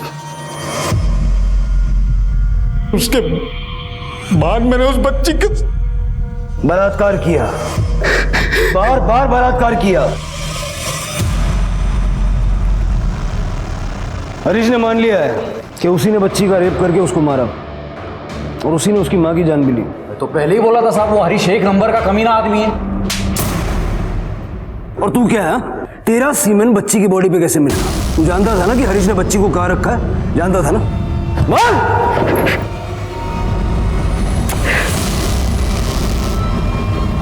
माफ कर दो साहब,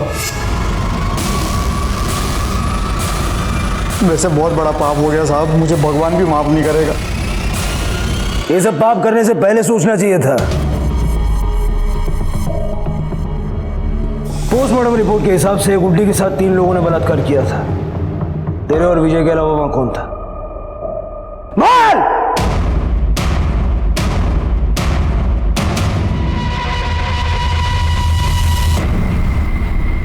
पुलिस ने हरीश, विजय और गिरीश को गिरफ्तार किया। साथ ही साथ राजस्थान पुलिस ने उस आदमी को भी गिरफ्तार किया जिसने उसे बेचा था। इस अमानवीय घटना का जिम्मेदार हम किसको ठहराएं? लाजवंती और गुड्डी की लाश लेने के लिए उनका अपना कोई नहीं आया और इसलिए पुलिस ने पूरे सम्मान के साथ उन दोनों का अंतिम संस्कार किया। क्राइम पेट्रोल के ऐसे ही मजेदार एपिसोड्स देखने के लिए हमारे चैनल को सब्सक्राइब करें।